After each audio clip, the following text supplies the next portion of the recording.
Welcome to Rajasthan GK training. दोस्तों स्वागत है आप सभी भावी अध्यापक एवं भावी अध्यापिकाओं का राजस्थान जीके ट्रेनिंग के इस महत्वपूर्ण प्लेटफॉर्म पर। दोस्तों आज के इस वीडियो में हम third grade teacher level first के मॉडल पेपर की बात करेंगे। मॉडल पेपर नंबर है 7वां।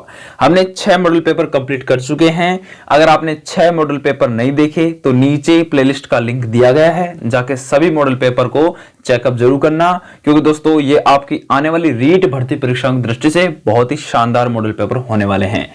तो चलिए दोस्तों शुरू करते हैं मॉडल पेपर 7वें की। तो मॉडल पेपर 7 में भी आपको देखने को मिलेंगे 150 प्रश्न पूरे सिलेबस के अनुसार, ठीक है। और नीचे कमेंट करके जरूर बताना कि आपके 150 प्रश्नों में से कितने प्रश्न सही हो रहे हैं। तो चलिए दोस्तों शुरू करते हैं।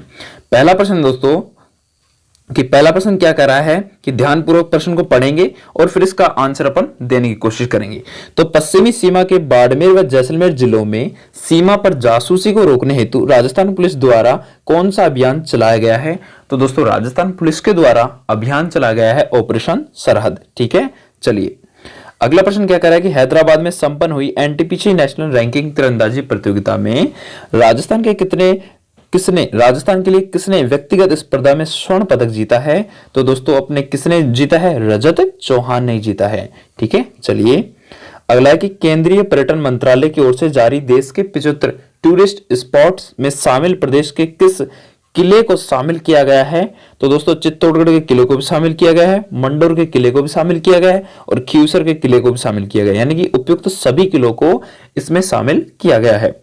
अगला है कि प्रदेश के राज्यपाल कलराज मिश्र ने प्रधानमंत्री के एक भारत श्रेष्ठ भारत के विजन के तहत लिखी गई किस पुस्तक का विमोचन किया है? तो राज्यपाल कलराज मिश्र के द्वारा अपने जो प्रधानमंत्री है नरेंद्र मोदी, उनकी एक पुस्तक थी, उसका नाम है द कैमल विद ए जापी का विमोचन किया गया है हाल ही में कुछ दिनों पहले, ठीक है। चलिए अगला प्रश्न है कि राजस्थान में सिंगल यूज प्लास्टिक पर प्रतिबंध कब से लगाया गया है? तो राजस्थान में सिंगल यूज प्लास्टिक पर प्रतिबंध आपसे पूछ ले तो अपने कब से लगाया गया है? इसका राइट आंसर आ जाएगा 1 जुलाई 2022 से लगाया गया है, ठीक है। चलिए अगला है कि पद्मश्री पुरस्कार 2022 से राजस्थान की शख्सियतों को सम्मानित किया गया है, उनमें से संबंधित कौन सा कथन इनमें से शख्सियत का असत्य कथन माना जाता है? तो इसके बारे में अपन को बताना है। श्री चंद्र प्रकाश द्विवेदी का संबंध कला क्षेत्र से था, जिनको राजस्थान से है, और इनको पद्मश्री पुरस्कार 2022 से सम्मानित किया गया था, बिल्कुल राइट आंसर है। अगला कि अवनी लेखरा का संबंध चूरू जिले से है, लेकिन अवनी लेखरा का संबंध चूरू जिले से नहीं है, तो यही अपना असत्य आ जाएगा। लेकिन अवनी लेखरा को पद्मश्री पुरस्कार से सम्मानित किया गया था 2022 में, ठीक है। अवनी लेखरा का खेल एयर राइफल है, बिल्कुल है। रामदयाल शर्मा का संबंध कला क्षेत्र से है, बिल्कुल है। इनको भी पद्मश्री पुरस्कार 2022 से सम्मानित किया गया था, ठीक है। चलिए अगला प्रश्न है कि पारिवारिक स्थिति के कारण जॉब छोड़ने वाली महिलाओं को फिर से रोजगार के लिए अवसर उपलब्ध करवाने के लिए मुख्यमंत्री ने कौन सी योजना शुरू की है? तो इंपॉर्टेंट प्रश्न है, आपसे पूछ सकता है। और योजना का नाम है दोस्तों जागृति बैक टू होम वर्क योजना। जागृति बैक टू होम वर्क योजना शुरू की है मुख्यमंत्री के द्वारा, ठीक है। चलिए अगला है कि भारतीय भूवैज्ञानिक सर्वेक्षण जीएसआई ने भारतीय हिमालयी क्षेत्र में 2 भूवैज्ञानिक विरासत स्थलों की पहचान की है। राजस्थान में ऐसे भू स्मारक विरासत स्थल कितने हैं? तो राजस्थान में ऐसे भू स्मारक विरासत आपसे पूछ ले तो कितने हैं? तो ये हैं दोस्तों अपने 10। कितने हैं? 10। चलिए अगला प्रश्न है कि राज्य खनन एवं पेट्रोलियम विभाग के अनुसार वित्त वर्ष 2021-22 के दौरान प्रदेश में रिकॉर्ड कितनी प्राकृतिक गैस का उत्पादन हुआ है? तो आपसे पूछ ले कितनी प्राकृतिक गैस का उत्पादन हुआ है? तो ये हुआ 1570 मिलियन क्यूबिक मीटर का हुआ है, ठीक है। राइट आंसर 3rd, ठीक है। चलिए अगला प्रश्न दोस्तों, अगला प्रश्न क्या कर रहा है, ध्यानपूर्वक पढ़ना कि प्रदेश में ट्रैफिक की समस्या को दूर करने के लिए यूरोपीय देशों की तर्ज पर किन 3 शहरों में सिग्नल फ्री ट्रैफिक सिस्टम लगाया जाएगा? तो दोस्तों कि प्रदेश में ट्रैफिक की समस्या को दूर करने के लिए यूरोपीय देशों की तर्ज पर किन 3 शहरों में सिग्नल फ्री ट्रैफिक सिस्टम लगाया जाएगा? तो दोस्तों ये अपने लगाया जाएगा अपने कोटा, जयपुर और जोधपुर जिलों में लगाया जाएगा ऐसा ट्रैफिक सिस्टम। अगला कि राज्य की पूर्व से पश्चिम लंबाई आपसे पूछ ले तो आपको बताना है 869 किलोमीटर पूर्व से पश्चिम, ठीक है। और उत्तर से दक्षिण पूछ ले तो 826 किलोमीटर। ठीक है, चलिए अगला एक, कौन सा जिला भारत के दो राज्यों को स्पर्श नहीं करता? इनमें से कौन सा जिला है जो भारत के दो राज्यों को स्पर्श नहीं कर सकता, सॉरी नहीं करता या नहीं कर सकता? बात तो एक ही है। तो दोस्तों अपने डूंगरपुर नहीं कर सकता, भरतपुर करता है, धौलपुर करता है, हनुमानगढ़ करता है। ठीक है, चलिए अगला है कि इनमें से कौन सी अरावली श्रृंखला की सबसे ऊंची पर्वत चोटी है? तो इनमें से अपन को अरावली श्रृंखला की सबसे ऊंची पर्वत चोटी के बारे में आपको बताया जाए तो आपको बताना है गुरु शिखर, जिसको संतों का शिखर भी कहा जाता है। ठीक है, चलिए अगला कि राजस्थान के निम्नलिखित में से कौन से जिले 50 सेंटीमीटर समवर्षा रेखा के पश्चिम में अवस्थित हैं? नीचे दिए गुटों में सही उत्तर को चुनिए। तो सही उत्तर को चुने तो अपन को राइट आंसर में क्या करना है दोस्तों, एक तो चूरू और एक अपने हनुमानगढ़, ये अपने 50 सेंटीमीटर समवर्षा के पश्चिम में अवस्थित दो जिले हैं। तो राइट आंसर 2 और 3 आ जाएगा। अगला प्रश्न है कि किशोर सागर झील या तालाब कहां पर स्थित है? तो किशोर सागर झील पूछ ले या फिर किशोर सागर तालाब पूछ ले तो ये दोस्तों अपने कोटा जिले में है। कहां पे है? कोटा जिले में है। ठीक है, याद रहेगा। इसका निर्माण आपसे पूछ ले तो कोटा में तो स्थित है किशोर सागर झील। ठीक है, और इसका निर्माण पूछ ले तो 1346 में बूंदी के राजकुमार देह द्वारा करवाया गया था। ठीक है, और किशोर सागर झील कृत्रिम झील है। ठीक है, इस झील के बीचों बीच जग मंदिर पैलेस स्थित है, जिसका निर्माण कोटा की रानियों में से एक ने 1740 ईस्वी में करवाया था। और जैत सागर झील या तालाब अपने कहां पे? जैत सागर झील आपसे पूछ रहे तो आपको बताना है बूंदी में है। ठीक है, तो आपको कंफ्यूज नहीं होना कि किशोर सागर झील अपने कहां पे है, तो कोटा में है। आप कमेंट में बार बार ये मत करना कि सर बूंदी में है। ठीक है, कोटा में है ये। ठीक है, चलिए अगला है कि सोम और जाखम नदियां ये किस नदी की सहायक नदी हैं? तो सोम और जाखम सबको पता है तो माही की सहायक नदियां हैं। ठीक है, और माही की और भी सहायक नदियों की अगर हम बात करें तो जाखम, अनास, भादर, ईरू, मोरन, हरण व चाप आदि हैं। ठीक है, अगला है 2001 से 2011 के दशक में राजस्थान के किस जिले की जनसंख्या वृद्धि दर न्यूनतम थी? तो न्यूनतम यानी कि कम पूछ रहे तो गंगानगर की न्यूनतम थी 1 से लेकर के 2011 तक। निम्न को मिलाइए तो एक तरफ है जो वो है कि एपीकल्चर, सिल्वीकल्चर, ये विटिकल्चर, इन कौन सी खेती संबंधित है या फिर कौन से पालन से संबंधित है? ठीक है, तो ऐसा समझ ले कि दोस्तों कि इसमें राइट आंसर आपसे पूछ रहे कि जो एपीकल्चर है वो अपने मधुमक्खी पालन से संबंधित है, और सिल्वीकल्चर आपसे पूछ ले तो अपने सिल्वीकल्चर वन वर्धन से संबंधित है, और विटिकल्चर आपसे पूछ रहे तो अंगूर की खेती संबंधित है। तो राइट आंसर 2 राइट आंसर आ जाएगा। राइट आंसर इसमें राइट आंसर 2, 3, 1। अगला प्रश्न है कि राजस्थान में जनजाति बालकों के लिए पहली हॉकी अकादमी स्थापित की जाएगी। तो राजस्थान में जनजाति बालकों के लिए पहली हॉकी अकादमी कहां पे स्थापित की जाएगी? तो दोस्तों ये अपने की जाएगी अपने उदयपुर जिले में स्थापित की जाएगी। ठीक है, अगला प्रश्न क्या कह रहा है कि अमृता देवी, उनकी 3 पुत्री एवं अन्य सैकड़ों लोगों को पेड़ों को बचाने के लिए अपना जीवन खोया। वर्ष 1731 में किस रियासत के राजा ने पेड़ों को काटने का आदेश दिया था? तो इंपोर्टेंट है, 1731 में ही अमृता देवी एवं उनकी जो 3 पुत्रियां थी और अन्य जो सैकड़ों लोग थे, उन्होंने पेड़ों को बचाने के लिए अपना जीवन खोया था। और ये जो 1731 में किस रियासत के राजा ने पेड़ों को काटने का आदेश दिया था, तो इसके बारे में आपसे पूछ सकता है। अपने जोधपुर रियासत के राजा ने ऐसा कहा था कि सभी पेड़ों को काट लाओ, उनको महल बनाने की आवश्यकता थी। ठीक है, इन्होंने ऐसा किया था। आपसे पूछ सकता है कि राजस्थान की प्रथम बाघ परियोजना कौन सी थी? तो राजस्थान की प्रथम बाघ परियोजना आपसे पूछ ले तो रणथंभौर नेशनल पार्क सवाई माधोपुर वाली। ठीक है, ये आपसे पूछ सकता है। और इसको 1955 में इसे अभ्यारण्य घोषित किया गया था और 1 नवंबर 1980 को इसे राष्ट्रीय उद्यान घोषित किया गया था। ठीक है, और टाइगर मैन कैलाश सांकला के प्रयासों से 1973-74 में यहाँ पर राजस्थान की प्रथम बाघ परियोजना की शुरुआत की गई थी। ठीक है, भारतीय बाघों का घर कहलाता है अपने रणथंभौर टाइगर रिजर्व। ठीक है, चलिए निम्न में से नेशनल पार्क कौन सा नहीं है? तो सबको पता है कि desert national park Jaisalmer national park है, नहीं है ये डेजर्ट नेशनल पार्क। ठीक है, और रणथंभौर नेशनल पार्क है, कैवल्य देवी राष्ट्रीय उद्यान है, लेकिन डेजर्ट नेशनल पार्क जैसलमेर ये नहीं है, ये मेल नहीं खाता। ठीक है, राष्ट्रीय मरु उद्यान जैसलमेर नेशनल पार्क नहीं है। यह जैसलमेर एवं बाड़मेर में फैला हुआ, इसका कुल क्षेत्रफल 3162 किलोमीटर है। इसकी स्थापना 1981 में हुई थी। ठीक है, राजस्थान का सबसे बड़ा अभ्यारण्य है ये, सिर्फ क्या है? अभ्यारण्य है, ना कि नेशनल पार्क। ठीक है, चलिए अगला प्रश्न क्या कह रहा है दोस्तों कि मुकुंदरा नेशनल पार्क कोटा वाला भी नेशनल पार्क है, ठीक है। चलिए, राजस्थान के निम्नलिखित किन जिलों में लाल लोम यानी कि रेड लोम मृदा पाई जाती है? तो दोस्तों रेड लोम मृदा आपसे पूछ रहे तो बांसवाड़ा और डूंगरपुर जिलों में पाई जाती है, ठीक है। रेह, कल्लर एवं ऊसर किस प्रकार की मृदा के अन्य नाम हैं? तो दोस्तों ये अपने जलोढ़ मृदा के अन्य नाम है। अगला प्रश्न क्या कह रहा है दोस्तों? अगला प्रश्न कह रहा है कि गलत युग्म की पहचान कीजिए। एक तरफ खनिज है और एक तरफ है खान, कि कौन से खनिज किस खान से संबंधित नहीं है, इसके बारे में अपन को बताना है। तो दोस्तों सबको पता है कि जिप्सम अपने पलाना में नहीं है, ठीक है। जिप्सम अपने पलाना में नहीं है, ठीक है। तो यही अपना गलत आ जाएगा। गुलाबी संगमरमर बाबरमल में है, बिल्कुल। तांबड़ा राजमहल से, ये यूरेनियम कुराड़िया से, लेकिन ये फर्स्ट ऑप्शन अपना राइट आंसर आ जाएगा।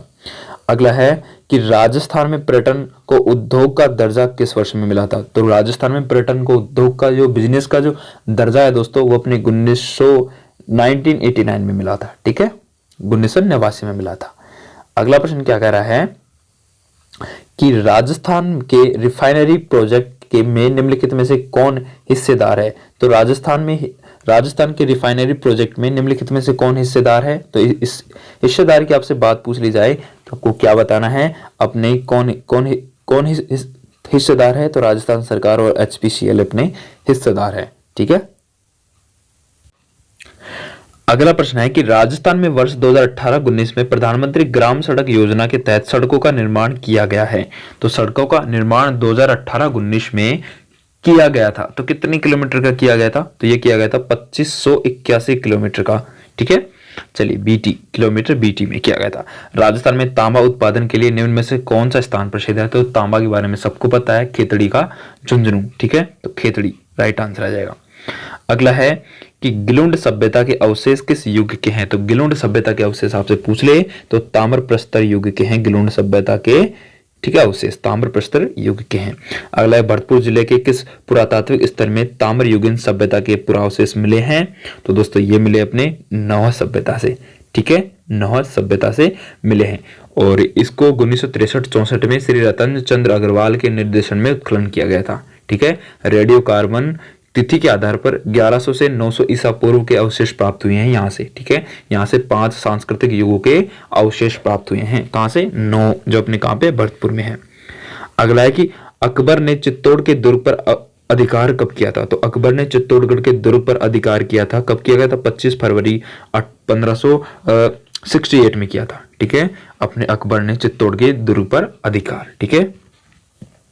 अगला कि जोधपुर के मेहरानगढ़ दुर्ग का निर्माण किसके द्वारा करवाया गया था? तो जोधपुर के जो मेहरानगढ़ का जो दुर्ग है उसका निर्माण दोस्तों राव जोधा के द्वारा करवाया गया था।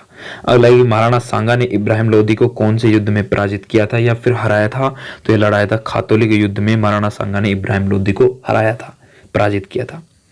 अगला प्रश्न है कि अकबर ने किसको शिष्टमंडल का अंतिम नेतृत्व करने के लिए प्रताप के पास भेजा ताकि वह शांतिपूर्वक अधीनता स्वीकार कर सके? तो दोस्तों इसके रूप में अपने किसे भेजा था?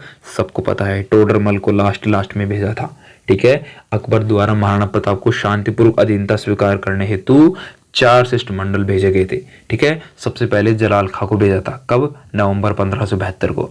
फिर मान सिंह को भेजा था, कब? जून 1573 को। फिर भगवंत दास को भेजा था, सितंबर 1573 को। फिर टोडरमल को भेजा था, दिसंबर 1573 को, ठीक है, याद रखना। अगला, देशनोक में स्थित करणी माता के वर्तमान मंदिर का निर्माण किसके द्वारा करवाया गया था? तो सबको पता है, सूरत सिंह। अच्छा, देशनोक में स्थित करणी माता के वर्तमान मंदिर का निर्माण आपसे पूछ ले तो आपको क्या बताना है? राव बीका ने देशनोक में करणी माता के मूल मंदिर का निर्माण करवाया था तथा वर्तमान मंदिर सूरत सिंह द्वारा बनवाया गया था। किसके द्वारा? सूरत सिंह के द्वारा बनवाया गया था। आप में से ज्यादातर लोग गंगा सिंह करेंगे, ठीक है, ये गलत आ जाएगा। सूरत सिंह, वर्तमान की बात हो रही है, ठीक है।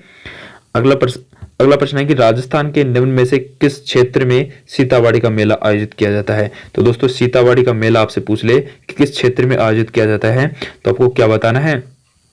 तो आपको बताना है दोस्तों क्या हाड़ौती क्षेत्र में सीतावाड़ी का मेला आयोजित किया जाता है, ठीक है। चलिए, अगला कि जला गीत स्त्रियों द्वारा कब गाया जाता है? तो जला गीत अपने स्त्रियों के द्वारा कब गाया जाता है? जब बारात का डेरा देखने जाते समय गाया जाता है। वर की बारात का डेरा देखने जाते समय जला जलो जलाल गीत गाया जाता है।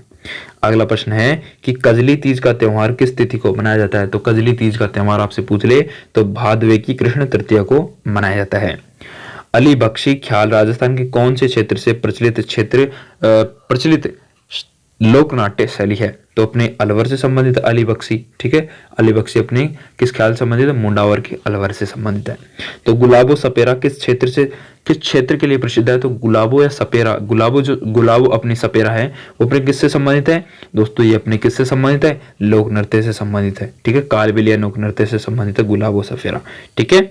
अगला है कि जिम्मी क्या है? तो दोस्तों आपसे पूछ ले कि जिम्मी क्या है? तो दोस्तों अपने जिम्मी क्या है? सबको पता है कि फेरे अथवा सप्तपदी के समय मामा द्वारा दी गई वधु द्वारा पहनी गई गोटे किनारे युक्त लाल गुलाबी ओढ़नी को जिम्मी के नाम से जाना जाता है, ठीक है। चलिए अगला प्रश्न है कि जयपुर स्थित हवा महल का निर्माण किसके द्वारा करवाया गया था? तो सबको पता है कि जयपुर में स्थित हवा महल का निर्माण 1799 ईस्वी में सवाई प्रताप सिंह द्वारा करवाया गया था। सवाई प्रताप सिंह के द्वारा करवाया गया था।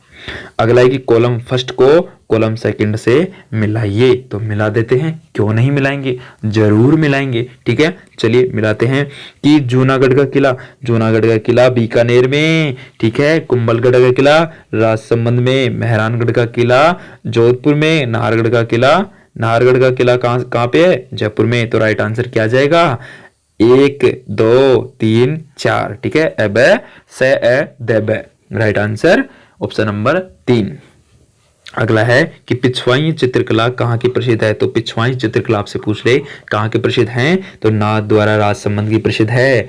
इस कपड़े पर भगवान श्री कृष्ण के जीवन चित्रण की कला को पिछवाइयां कहा जाता है, ठीक है। ये अपने नाथ द्वारा राजसमंद की प्रसिद्ध है। इस कला का विकास मथुरा के कलाकारों द्वारा किया गया था और पिछवाई कला वल्लभ संप्रदाय से संबंधित है। पिछवाई कला को रॉबर्ट स्केल्टर ने अंतरराष्ट्रीय स्तर पर पहचान दिलवाई थी। बहुत इंपॉर्टेंट है दोस्तों, ठीक है। चलिए प्रसिद्ध एक ही आंदोलन का नेतृत्व किसके द्वारा किया गया था? बहुत इंपॉर्टेंट है और कई बार एग्जाम में पूछा जाता है, गोविंदगिरी, ठीक है। चलिए अगला निम्न में से सीकर कृषक आंदोलन से संबंधित नहीं है। इनमें से कौन सा ऐसा है जो सीकर कृषक आंदोलन से बिल्कुल भी मेल नहीं खाता? तो नैनूराम शर्मा सीकर से बिल्कुल मेल नहीं खाते, मास्टर चंद्रभान मेल खाते हैं, रामनारायण चौधरी मेल खाते हैं, हरि ब्रह्मचारी मेल खाते हैं, लेकिन नैनूराम शर्मा अपने सीकर कृषक आंदोलन से संबंध नहीं था इनका, ठीक है। चलिए डोंगजी व जवाहर जी ने किन राज्यों की सेना के विरुद्ध संघर्ष किया था? तो डोंगजी व जवाहर जी ने अपने दोस्तों बीकानेर व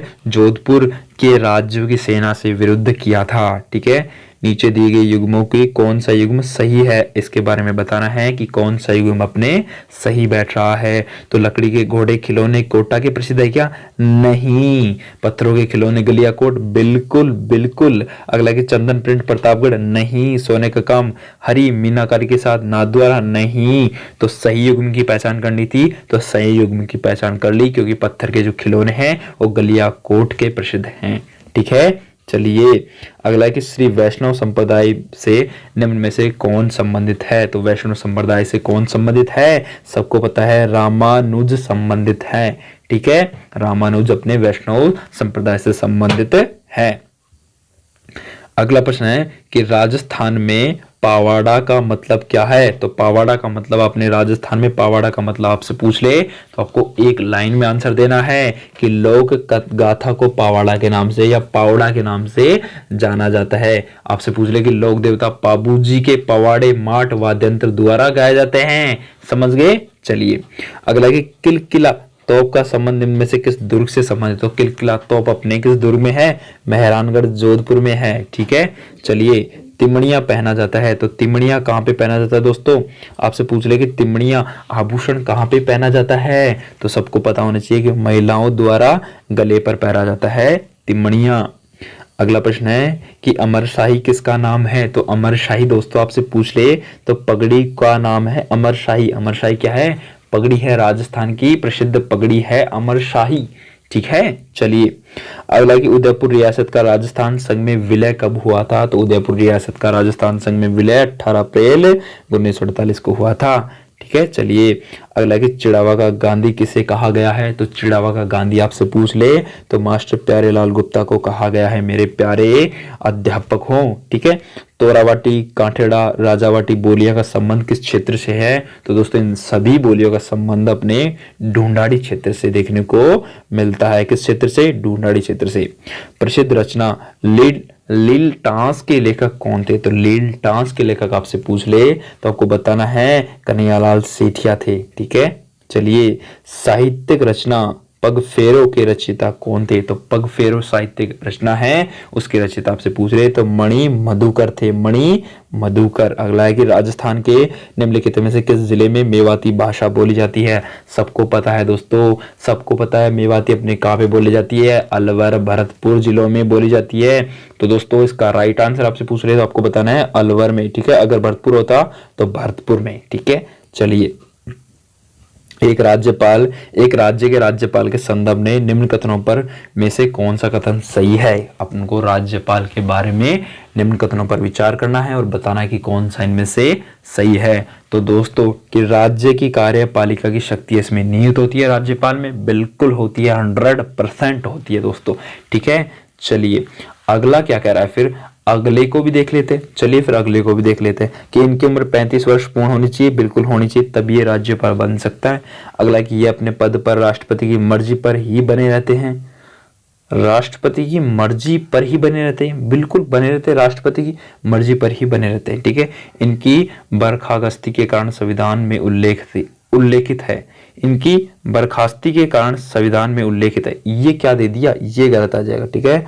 और नहीं, option number A B C right answer आ जाएंगे, ठीक है। चलिए अगला है कि निम्नलिखित में से कौन सा विकल्प राजस्थान के मुख्यमंत्री को कार्यकाल का कालानुक्रम सही क्रम है, तो सबसे पहले कौन आया फिर लास्ट में कौन आया उसके बारे में कालानुक्रम बताना है, कालानुक्रम। तो बताइए सबसे पहले हरदेव जोशी, फिर भैरव सिंह शेखावत, फिर जगन्नाथ पहाड़िया, फिर शिव चरण माथुर आया था, ठीक है। चलिए निम्न में से असत्य का पता कीजिए, तो इनमें से असत्य कौन सा है उसके बारे में अपन को बताना है कि दोस्तों इनमें से असत्य कौन सा है, तो बता देंगे अपन को, क्या जोर आता है दोस्तों बता देंगे। तो असत्य की पूछ ले तो सरपंच ग्राम सभा की बैठक बुलाने के लिए उत्तरदायी होता है, बिल्कुल होता है। ग्राम सेवक अभिलेखों के संसाधन के लिए उत्तरदायी होता है, बिल्कुल होता है। सरपंच पंचायत कर्मचारियों प्रशासनिक पर्यवेक्षण एवं नियंत्रण रखता है, बिल्कुल रखता है। सरपंच राज्य सरकार को प्रतिवेदित अभिलेख उपलब्ध करवाता है, नहीं करवाता, ठीक है। तो ऐसा तो यही आ जाएगा और तीनों के तीनों बिल्कुल राइट आंसर हैं, ठीक है। चलिए अगला प्रश्न क्या करा है, अगले प्रश्न को ध्यानपूर्वक पढ़ते हैं और सही आंसर देने की पूरी कोशिश करते हैं कि 1 फरवरी 2019 को राजस्थान में चालू की गई मुख्यमंत्री युवा संबल योजना किससे संबंधित है, तो युवा संबल योजना आपसे पूछ रहे दोस्तों, तो अपने युवाओं के लिए लोन स्कीम है युवा संबल योजना, ठीक है। अगला है कि कौन सा सम्मिलित नहीं है, तो असम्मिलित इनमें से कौन सा है, एक तरफ है जिला एक तरफ है शुभंकर, तो दोस्तों अपने को बताना है कि यह असम्मिलित है। तो चूरू का कृष्णमर्ग है, बिल्कुल। जैसलमेर का गोडाउन है, बिल्कुल। भीलवाड़ा का मोर है, बिल्कुल। सवाई माधोपुर का शेर दे रखा है, नहीं। सवाई माधोपुर का क्या आ जाएगा, बाघ आ जाएगा, क्या आ जाएगा, बाघ ना कि शेर, ठीक है। राइट आंसर यही आ जाएगा, ऑप्शन नंबर डी। अगला है कि भारत सरकार के खाद्य प्रसंस्करण उद्योग मंत्रालय के सहयोग से green tech mega food park ने अपनी इकाई स्थापित की है, तो ग्रीन टेक मेगा फूड ने अपनी इकाई कहां पे स्थापित की है, रूपनगढ़ अजमेर में की है, ठीक है। हल्दी घाटी किस जिले में स्थित है, तो हल्दी घाटी अपने पूछ ले कि किस जिले में स्थित है, तो राजसमंद जिले में स्थित है। किस जिले में स्थित है हल्दी घाटी, राजसमंद में स्थित है, ठीक है, राजसमंद में स्थित है। अगला प्रश्न है कि मरुस्थल के विस्तार को नियंत्रण करने के लिए वर्ष 1959 में केंद्रीय शुष्क क्षेत्र अनुसंधान संस्थान काजरी की स्थापना की गई, तो ये 1959 में काजरी की स्थापना किस जिले में की गई थी, तो आपसे पूछ ले काजरी की स्थापना किस जिले में की गई थी, तो जोधपुर जिले में की गई थी काजरी की स्थापना, केंद्रीय शुष्क क्षेत्र अनुसंधान संस्थान। अगला निम्न में से कौन सा युग्म असंगत है, असंगत युग्म की अपन को पहचान करनी है। कि समीधेश्वर मंदिर चित्तौड़गढ़ में है, बिल्कुल। रमा वैकुंठनाथ मंदिर पुष्कर में है, बिल्कुल। वशिष्ठ जी का मंदिर सिरोही में है, बिल्कुल। लक्ष्मी नारायण का मंदिर अलवर बता रहा है, ये गलत आ जाएगा, यही अपना असत्य आ जाएगा, ठीक है, ऑप्शन नंबर 4, ठीक है। चले आगे, चलिए अगला प्रश्न क्या कर रहा है, अगले प्रश्न को ध्यानपूर्वक पढ़ना है कि राजस्थान में स्थित निम्न औद्योगिक उपक्रमों में से कौन सा भारत सरकार का उपक्रम नहीं है। तो इनमें से कौन सा ऐसा है उपक्रम है जो भारत सरकार का नहीं है। तो पहला ही अपने उपक्रम भारत सरकार का नहीं है, ये सेव केवल और केवल राजस्थान का उपक्रम है, Shri Ganganagar sugar mills limited, Shri Ganganagar, ठीक है। और ये सभी के सभी भारत सरकार के उपक्रम है, ठीक है। चलिए अगला प्रश्न है कि अनुच्छेद 40 के अनुसार राज्य ग्राम पंचायतों का संगठन करने के लिए एक कदम उठाएगा और उनको ऐसी शक्ति और प्राधिकार प्रदान करेगा जो उन्हें योग्य बनाने के लिए आवश्यक होंगे। तो उन्हें किस योग्य बनाने के लिए आवश्यक होंगे, स्वायत्त शासन की इकाइयों के रूप में कार्य करने के योग्य बनाने के लिए आवश्यकता होंगे, ठीक है। Right answer first. निम्न में से असुमेलित नहीं है, यानी कि सुमेलित निम्नांकित में से कौन सा सही सुमेलित नहीं है, यानी कि असुमेलित को छांटना है, बेमेल को छांटना है। तो छांट देंगे, क्यों नहीं छांटेंगे दोस्तों, कि पूछ रहा है कि अनुच्छेद 154 में राज्यपाल की कार्यपालिका शक्ति होती है, बिल्कुल होती है। अनुच्छेद 153 में राज्यपाल का पद होता है, बिल्कुल होता है। अनुच्छेद 153 में राज्यपाल का ही पद होता है, ठीक है। पूछ रहा है कि अनुच्छेद 155 राज्यपाल को पद से हटाया जाना है, नहीं, 155 तो राज्यपाल की नियुक्ति राष्ट्रपति के द्वारा की जाती है, वो बताता है, ठीक है। तो असुमेलित आपसे पूछ रहे तो यही अपना राइट आंसर आ जाएगा। अगला अनुच्छेद 156 राज्यपाल की पदावधि, बिल्कुल। अगला है कि किस भारतीय संगठन या संस्थान ने एक नई पहल फास्टर प्रारंभ की है। तो किसने की है दोस्तों ये फास्टर, तो फास्टर अपने भारत का सर्वोच्च न्यायालय द्वारा फास्टर एक नई योजना बनाई गई है, ठीक है। अगला प्रश्न क्या कर रहा है कि राजस्थान की कामधेनु डेयरी योजना 2021 के संबंध में निम्न कथनों में से कौन सा सही कथन है, इसके बारे में बताना है। तो कथन क्या कह रहा है कि लाभार्थी के पास हरा चारा उत्पादन करने के लिए कम से कम 1 एकड़ भूमि होनी चाहिए, बिल्कुल होनी चाहिए। दुग्ध उत्पादन 10 से 12 लीटर प्रतिदिन होना चाहिए, बिल्कुल होना चाहिए। और ऑप्शन क्या कह रहा है, पहला दूसरा तो सही है। तीसरा कह रहा है कि लाभार्थी को इस क्षेत्र में कम से कम 3 वर्ष का अनुभव होना चाहिए, दुग्ध उत्पादन में बिल्कुल होना चाहिए। तो राइट आंसर 1, 2, 3 सही आ जाएगा, ठीक है। चलिए अगला है कि नया सवेरा क्या है। तो नया सवेरा आपसे पूछ ले क्या है, तो ये दोस्तों डोडा पोस्ट से पूर्ण नशा मुक्ति कार्यक्रम है, बिल्कुल। यानी कि डोडा और पोस्ट से पूर्ण नशा मुक्ति कार्यक्रम है, तंबाकू से पूर्ण नशा मुक्ति कार्यक्रम है, शराब से पूर्ण नशा मुक्ति कार्यक्रम है। तो इनमें से कौन सा आ जाएगा, नया सवेरा। तो नया सवेरा के बारे में आपसे पूछ ले तो ये सभी से छुटकारा पाना ही नया सवेरा का अर्थ है, ठीक है। आपको ये सभी सिलेक्ट करना होगा, ठीक है। चलिए अगला प्रश्न है कि पहल योजना के संदर्भ में सही उत्तर का चुनाव करो। तो पहल योजना के संदर्भ में अगर हम बात करें तो यह जाम का प्रथम प्रकार है, बिल्कुल। यह डीबीटी के माध्यम से एलपीजी अनुदान को हस्तांतरण करती है, बिल्कुल। यह उपभोक्ताओं के बैंक खाते में एलपीजी अनुदान का सीधा हस्तांतरण करती है, बिल्कुल। यानी कि ये सभी सत्य है इनके बारे में, तो ठीक है। चलिए अलग केंद्रीय बजट में घोषित मिंत्रा योजना किस क्षेत्र से संबंधित है। तो मिंत्रा योजना आपसे पूछ ले किस क्षेत्र से संबंधित है, तो आपको बताना है कि वस्त्र से संबंधित है मिंत्रा योजना, ठीक है। चलिए अगला प्रश्न है कि एनईपी 2020 में कम से कम किस कक्षा तक मातृभाषा यानी कि क्षेत्रीय भाषा में पढ़ाई करने की बात कही गई है। तो कम से कम दोस्तों अपन को किस क्षेत्र किस कक्षा तक के बच्चों को मातृभाषा में पढ़ाना चाहिए। तो लगभग भी नहीं तो 5वीं तक के बच्चों को अपनी मातृभाषा में शिक्षा देनी अनिवार्य है। फिर चाहे हम कोई सी भी इंग्लिश संस्कृत बोले तो कोई सी भी भाषा उनको सिखा सकते हैं, ठीक है। विद्यालय प्रबंधन समिति का अध्यक्ष कौन होता है। तो विद्यालय प्रबंधन समिति का अध्यक्ष आपसे पूछ रहे तो अभिभावक होता है, पेरेंट्स होते हैं या फिर कोई भी, ठीक है। अगला है कि आरटीई का संबंध किस आयु वर्ग के बच्चों से है। तो आरटीई का संबंध अपने किस आयु वर्ग के बच्चों से है। तो 6 से लेकर के 14 वर्ग की आयु बच्चों से है।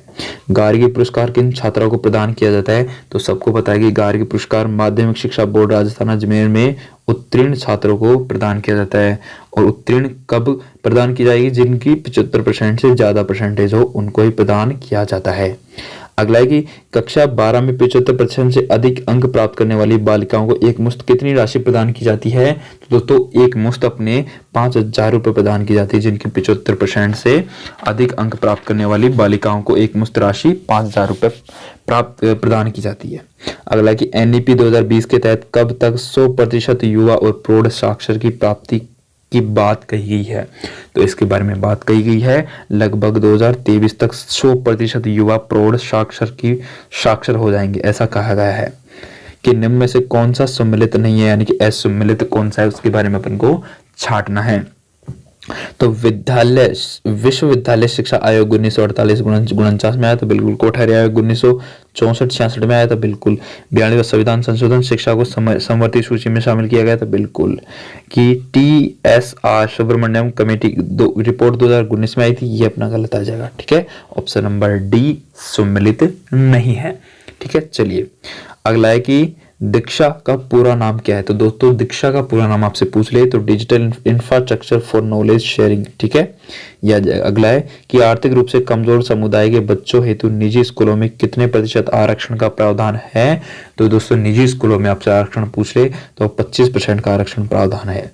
अगला है कि RT के अनुसार कक्षा 6 से 8वीं तक के छात्र शिक्षक अनुपात होना चाहिए। तो RT के अनुसार 6 से 8 तक के छात्र और शिक्षक के बीच अनुपात आपसे पूछ ले तो कितना अनुपात होना चाहिए? तो 87 का अपने राइट आंसर कितना आ जाएगा? तो 87 का राइट आंसर आपसे पूछ ले तो 35:1, यानी कि 35 बच्चों पर एक टीचर अनिवार्य होना आवश्यक है। अगला प्रश्न है कि निःशुल्क और अनिवार्य बाल शिक्षा अधिकार अधिनियम लागू होने की तिथि आपसे पूछ ले तो इनकी तिथि कब थी? तो इनकी लागू होने की तिथि आपसे पूछ ले दोस्तों, आपको बताना है 1 अप्रैल 2010। अगला है कि संविधान की किस धारा के अंतर्गत 14 वर्ष तक की आयु के बच्चों को मुफ्त एवं अनिवार्य शिक्षा प्रदान करने का प्रावधान किया गया है? तो दोस्तों संविधान की किस धारा के अंतर्गत ऐसा कहा गया है? तो संविधान की धारा 45 के अंतर्गत ऐसा कहा गया है। ठीक है, चलिए अगला है कि दीक्षा राइज नामक कार्यक्रम का उद्देश्य क्या है? तो दीक्षा राइज नामक कार्यक्रम का उद्देश्य आपसे पूछ रहे तो शिक्षकों के लिए उन्नत डिजिटल तकनीक उपलब्ध करवाना है, विद्यार्थी व शिक्षकों से संवाद करना है, विद्यार्थी द्वारा स्वयं अपना मूल्यांकन करना है, यानी कि उपरोक्त सभी राइट आंसर इसका आ जाएगा। अगला है कि किस वाक्य में व्यक्तिवाचक संज्ञा जातिवाचक संज्ञा के रूप में उपयुक्त हुई है? तो कुछ हिंदी के इंपॉर्टेंट प्रश्न आ चुके हैं। ठीक है, वीडियो को अगर आपने अभी तक भी लाइक नहीं किया है तो लाइक जरूर करना और चैनल को सब्सक्राइब करना दोस्तों, क्योंकि जब तक 15 मॉडल पेपर अपने कंप्लीट नहीं हो जाते मैं आपका साथ कभी नहीं छोड़ूंगा। ठीक है, तो वीडियो को लाइक करके चैनल को सब्सक्राइब जरूर कर लेना। ठीक है, चलिए ये क्या कह रहा है कि किस वाक्य में जातिवाचक संज्ञा और व्यक्तिवाचक संज्ञा के रूप में प्रयुक्त हुई है? तो कौन सा वाक्य है इसमें से? दोस्तों इसमें वाक्य है कि देश को नटवर लालों ने तरह तरह से ठगा है। तो इसमें दोस्तों व्यक्तिवाचक संज्ञा भी आई है और जातिवाचक संज्ञा भी आई है। ठीक है, चलिए अगला प्रश्न है कि अर्थ की दृष्टि से असंगत मुहावरों का चयन कीजिए। तो अर्थ की दृष्टि से अगर असंगत मुहावरों की बात करें तो कंधे से कंधा छिलना तो अत्यधिक भीड़ होना बिल्कुल, ऊंच नीच पैर पड़ना यानी आंगन का समतल न होना, ये तो इसमें मेल नहीं खाता। अगला है कि एक घाट का पानी पानी एक घाट का पानी पानी पानी पीना, यानी कि एकता और सहिष्णुता होना बिल्कुल, कमान से तीर निकल जाना अवसर चूक जाना बिल्कुल, यानी कि राइट आंसर दूसरा आ जाएगा। ठीक है, चलिए कि निम्नलिखित में से शुद्ध शब्द है। तो शुद्ध शब्द आपसे पूछ ले कि कौन सा शुद्ध शब्द है? तो विधान में से शुद्ध है। अगला पानी शब्द का वचन क्या है? तो पानी किस प्रकार का शब्द है? किस यानी क्या ये बहुवचन है, क्या ये फिर एक वचन है? तो पानी दोस्तों अपने सदा एक वचन है। ठीक है, सदा एक वचन के अंतर्गत आता है पानी। निम्न में से किस विकल्प के सभी शब्द मूलतः द्विगु समास के उदाहरण हैं? तो दोस्तों द्विगु समास के उदाहरण आपसे पूछ ले तो कौन से शब्द के हैं? तो दोस्तों सप्ताह और शताब्दी, ये सभी के सभी द्विगु समास के उदाहरण हैं, दोनों के दोनों। कुछ इंग्लिश के प्रश्न आ चुके हैं दोस्तों, ध्यानपूर्वक पढ़ना कि select the correct transformation from active to passive voice, तो how do people learn language. तो इसको हम एक्टिव टू पैसिव वॉइस में कन्वर्ट करेंगे। तो एक्टिव वॉइस में तो अब है ये, तो इसको पैसिव वॉइस में अगर हम कन्वर्ट करेंगे तो इसका राइट आंसर क्या आ जाएगा? How are language learn. ठीक है, ये आ जाएगा। अगला है fill in the blanks with the correct form of verb. Verb की अपन को करेक्ट फॉर्म का पता लगाना है और खालिस्तान को भरना है। तो दोस्तों इसमें राइट आंसर क्या जाएगा कि ही एन इंजीनियर। तो दोस्तों इसमें राइट आंसर आपसे पूछ ले कि he is an engineer, is आ जाएगा, यहाँ पे क्या आ जाएगा इज।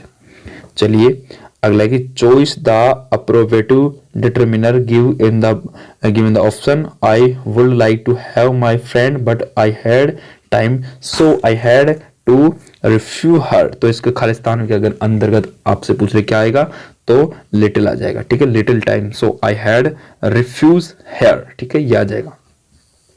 अगला प्रश्न 99 का क्या कह रहा है कि replace the underline part of the following sentence with one word from the following option. तो the plate is label to be easily broken. तो इसका 99 का राइट आंसर आपसे पूछ ले तो आ जाएगा रफ, रफ आ जाएगा, ठीक है, आ जाएगा रफ। चलिए अगला है कि where there is will there is way. तो where there is will there is way. तो 100 नंबर के प्रश्न का राइट आंसर आपसे पूछ ले तो इसमें बॉय नेम्ड विल नाउ वे ये नहीं आएगा, ठीक है। और इनमें से आपसे पूछ ले तो राइट आंसर इसमें से आ जाएगा मेरे प्यारे दोस्तों, if you are determinated enough you can find a way to do anything, ठीक है। तो राइट आंसर 4 नंबर का आ जाएगा, आप आसानी से पढ़ सकते हो। चलिए कुछ बात कर लेते हैं मैथ्स के कुछ इंपॉर्टेंट प्रश्नों की। यदि किसी शंकु के आधार की त्रिज्या दुगुनी कर दी जाए तथा इसकी ऊंचाई अपरिवर्तित रहे तो नए शंकु तथा दिए गए शंकु के आयतनों का अनुपात आपसे पूछ रहे तो क्या होगा। तो इनके आयतनों का अनुपात दोस्तों ये होगा अपने कितना 4:1, ठीक है। चलिए एक आयत की लंबाई तथा चौड़ाई के बीच 23 मीटर का अंतर है। यदि इसका परिणाम 206 मीटर है तो इसका क्षेत्रफल आपसे पूछ ले तो इसका क्षेत्रफल आपसे पूछ ले दोस्तों तो इसका क्षेत्रफल आ जाएगा 2520 वर्ग मीटर। अगला है कि कोण ज्ञात कीजिए जो अपने कोटि पूर्व के बराबर है। तो दोस्तों कोण ज्ञात कीजिए जो अपने कोटि पूरक के बराबर है। तो दोस्तों इसका राइट आंसर 45 डिग्री कोण इसका राइट आंसर आ जाएगा। अगला है कि अस्मिता ने 9534 की एक राशि 4% प्रतिवर्ष की साधारण ब्याज दर से किसी निश्चित समयावधि पश्चात कुल रुपए 11,442 की राशि प्राप्त करने के लिए निवेश किया। कुल राशि प्राप्त करने के लिए उसने कितने वर्षों के लिए निवेश किया है। तो दोस्तों ये अपने किया है कुल 5 वर्षों के लिए, ठीक है। आप आराम से निकाल सकते हो, राइट आंसर मैं आपको साथ साथ बता रहा हूं, ठीक है। वीडियो को पॉज करके आराम से निकाल सकते हो। यदि 10 वस्तुओं की लागत कीमत 7 वस्तुओं की विक्रय कीमत के बराबर है तो लाभ प्रतिशत कितना होगा। तो लाभ प्रतिशत 42 सही 6/7% होगा, ठीक है। अगला कि प्रतिशत के 4 सामान्य कारकों में से कौन सा उच्चतम ओजोन अवक्षय क्षमता रखता है। तो इनमें से राइट आंसर आपसे पूछ ले तो आपको बताना है CFCS रखता है। ये कुछ साइंस के महत्वपूर्ण प्रश्न है, ठीक है। अगला है कि मैग्नीशियम सल्फाइड में मैग्नीशियम सल्फर के भार का अनुपात है। तो मैग्नीशियम सल्फाइड में मैग्नीशियम सल्फर के भार का अनुपात आपसे पूछ ले तो आपको बताना है दोस्तों कि 3:4। 3 तो अपने मैग्नीशियम का और सल्फर का 4, ठीक है। चलिए उत्पादक गैस निम्नलिखित का मिश्रण है। तो उत्पादक गैस किसका मिश्रण है। तो CO+N2 का मिश्रण है। सिरका और खाने का सोडा में अभिक्रिया करवाने पर कौन सी गैस निर्मुक्त होती है। तो कौन सी गैस निकलती है। तो कार्बन डाइऑक्साइड गैस निकलती है। अगला है कि गतिपालक चक्र भाप इंजन का महत्वपूर्ण हिस्सा क्यों होता है। तो गतिपालक चक्र भाप इंजन का महत्वपूर्ण चक्र इसलिए होता है क्योंकि गति को समान रखने में इंजन की सहायता करता है। अगला कि मंत्रिमंडल सचिवालय का प्रशासनिक प्रमुख कौन होता है। तो मंत्रिमंडल सचिवालय का प्रशासनिक प्रमुख आपसे पूछ ले तो आपको बताना है कि मुख्य सचिव होता है। अगला प्रश्न है कि संविधान सभा के संवैधानिक सलाहकार कौन थे। तो संविधान सभा के संवैधानिक सलाहकार आपसे पूछ ले तो BN राव थे।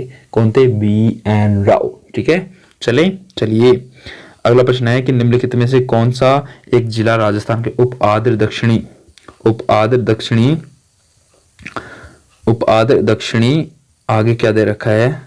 मैदान प्रकार के कृषि जलवायु प्रदेश में सम्मिलित नहीं है। तो उप आद्र जलवायु प्रदेश में कौन सा सम्मिलित नहीं है इसके बारे में अपन को बताना है।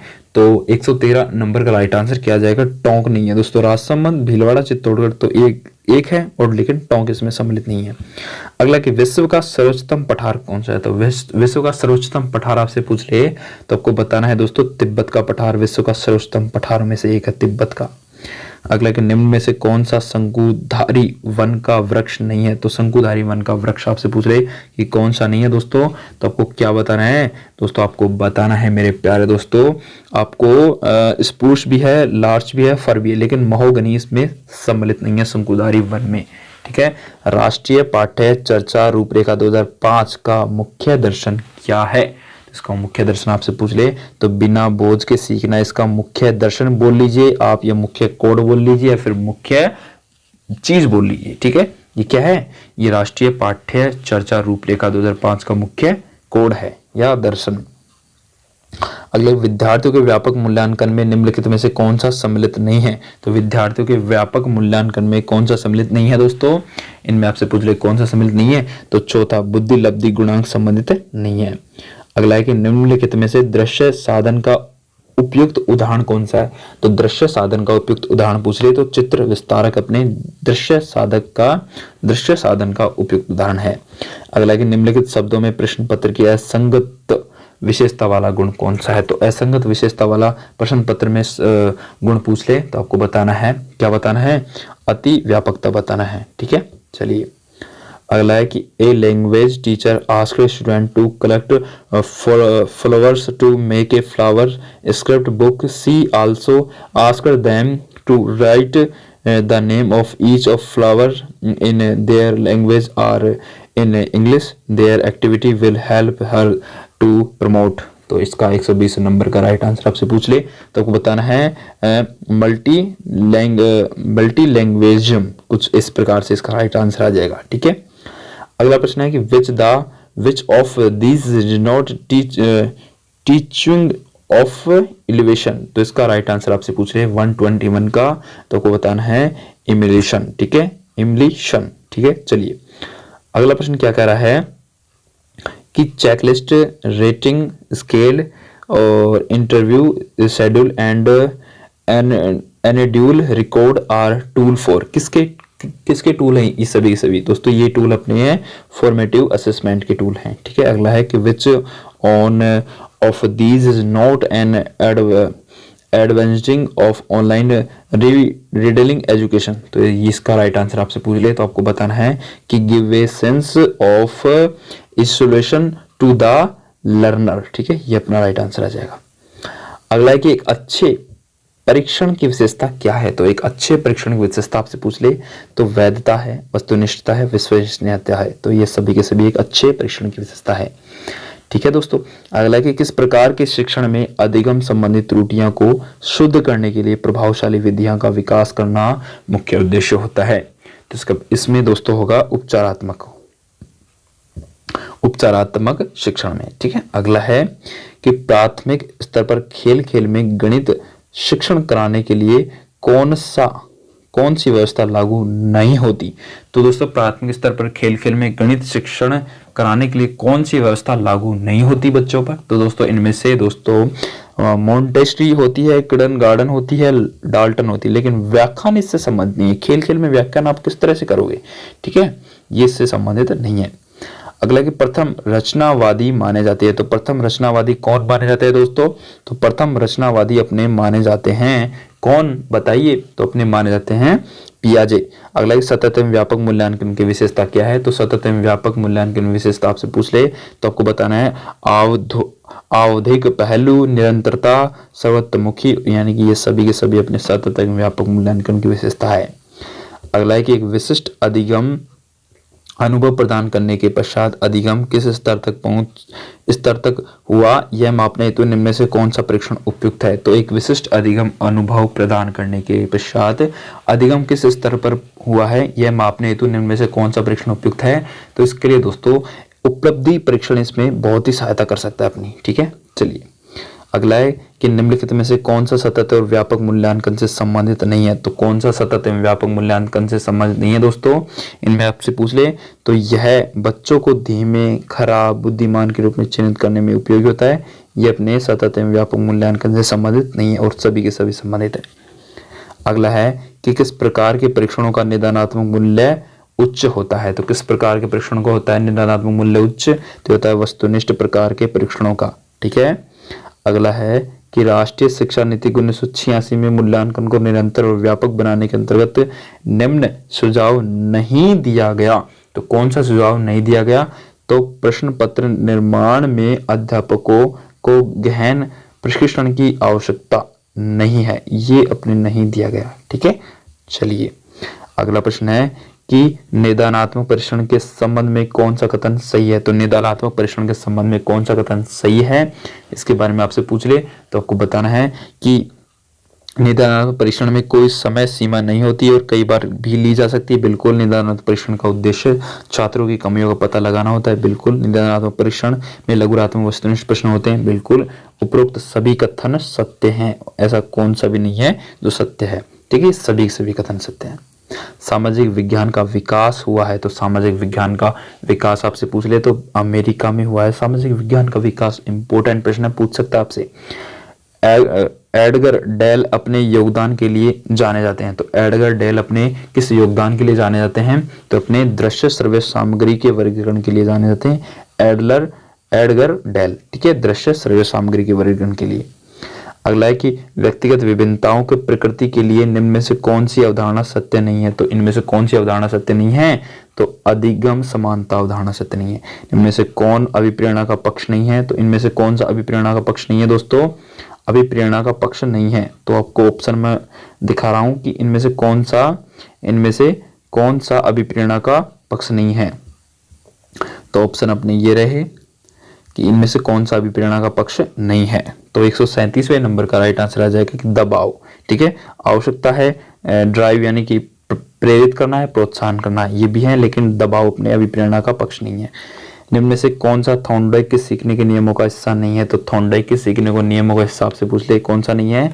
तो साहचर्य का नियम इसमें संबंधित नहीं है, थॉर्नडाइक के सीखने के नियमों में नहीं है। ठीक है, तत्परता का नियम है, अभ्यास का नियम है, प्रभाव का नियम है, लेकिन साहचर्य का नियम इससे संबंधित नहीं है। अगला है कि गहने के अनुसार निम्न में से कौन सा अधिगम प्रकार नहीं है। तो गहने के अनुसार आपसे पूछ ले कि कौन सा नहीं है। तो इसमें अन्वेक्षण नहीं है। ठीक है, और सभी है। अगला है कि निम्न में से कौन विशेष आवश्यकताओं या जरूरतों शब्दों में शामिल है। तो कौन सा है इनमें शामिल? तो दोस्तों इनमें मंद अधिगम विकलांगता और गंभीर संज्ञानात्मक तो विकलांगता यानी कि केवल 1 व 2। ठीक है, दोनों सही है। अगला कि बाल विकास में वातावरण की भूमिका के द्वारा सबसे रूप में प्रतिबिंबित होती है। तो सबसे सही रूप में प्रतिबिंबित कौन सी होती है? तो दोस्तों ये होती है अपने आदत निर्माण। ठीक है, बेसल आयु किसके माप से संबंधित है? तो दोस्तों ये अपने बुद्धि के माप से संबंधित है, बेसल आयु। ठीक है, कौन सा व्यक्तित्व परीक्षण नैदानिक निदान के लिए वैध है? तो नैदानिक निदान के लिए कौन सा व्यक्तित्व परीक्षण है दोस्तों? नैदानिक निदान के लिए वैध है। तो दोस्तों इसका राइट आंसर आ जाएगा MMPI। ठीक है, MMPI। ठीक है, ये अपने व्यक्तित्व परीक्षण नैदानिक निदान के लिए वैध है। एक शिक्षक के लिए शिक्षा मनोविज्ञान की उपादेयता क्या है? तो दोस्तों एक शिक्षक के लिए शिक्षा मनोविज्ञान की उपादेयता आपसे पूछ ले तो आपको बताना है कि स्वयं के ज्ञान एवं तैयारी के बारे में जानकारी के लिए कि मेरी तैयारी कैसी है और मैं अगले इंसान को किस तरह का ज्ञान दे रहा हूं। ठीक है, और बालकों की आवश्यकताओं की जानकारी के लिए बिल्कुल कि बच्चों को किसकी आवश्यकता है। तो ऑप्शन नंबर 3 अपना राइट आंसर आ जाएगा। ए व ब दोनों बिल्कुल सही हैं। अगला है कि नैतिक विकास का सिद्धांत किसके द्वारा प्रतिपादित किया गया था? तो नैतिक विकास का सिद्धांत अपने लोरेक्स कोहलबर्ग के द्वारा प्रतिपादित किया गया था। ठीक है, तो शिक्षा के क्षेत्र में विद्यार्थी शिक्षक अथवा शोधार्थी द्वारा दी गई साहित्यिक चोरी क्या कहलाती है? तो साहित्यिक चोरी आपसे पूछ ले तो शैक्षणिक छल कहलाती है, शैक्षिक छल कहलाती है, छल कपट। ठीक है, ई शासन की ई पंजीकरण सेवा क्या है? तो ई शासन की ई पंजीकरण सेवा आपसे पूछ ले क्या है?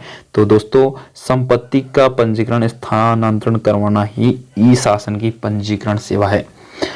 ब्रॉडकास्टिंग नेटवर्क किसका उदाहरण है? तो ब्रॉडकास्टिंग नेटवर्क दोस्तों आपसे पूछ ले किसका उदाहरण है? तो अपने पॉइंट टू पॉइंट टोपोलॉजी का उदाहरण है। ठीक है, अगला है कि मोडेम का पूरा नाम क्या है? तो मोडेम का पूरा नाम आपसे पूछ ले तो आपको बताना है मॉड्यूलेटर, डीमॉड्यूलेटर। ठीक है, अगला है कि निम्न में से कौन सा शिक्षण अधिगम प्रक्रिया से प्रत्यक्ष संबंधित नहीं है? तो इनमें से कौन सा नहीं है? तो दूसरा है CBL, इससे प्रत्यक्ष संबंध नहीं है शिक्षण अधिगम में। ठीक है, तो दोस्तों ये हो गए अपने कुल कितने प्रश्न, ये हो गए दोस्तों अपने 150 प्रश्न कंप्लीट। तो दोस्तों ये अपना मॉडल पेपर 7 कंप्लीट। 150 में से आपके कितने प्रश्न सही हुए तो नीचे कमेंट करके जरूर बताना, ठीक है। वीडियो को अभी तक आपने लाइक नहीं किया तो लाइक जरूर करना और चैनल को सब्सक्राइब करके जाना, ठीक है। मिलते हैं अगले मॉडल पेपर के साथ। अगर आपको इस मॉडल पेपर की PDF फाइल चाहिए उत्तर समेत डिटेल में, तो आप नीचे टेलीग्राम चैनल का लिंक दिया गया है, जाकर ज्वाइन कर लो और वहां से PDF डाउनलोड कर सकते हो। तो मिलते हैं कल इसी समय। थैंक यू, धन्यवाद।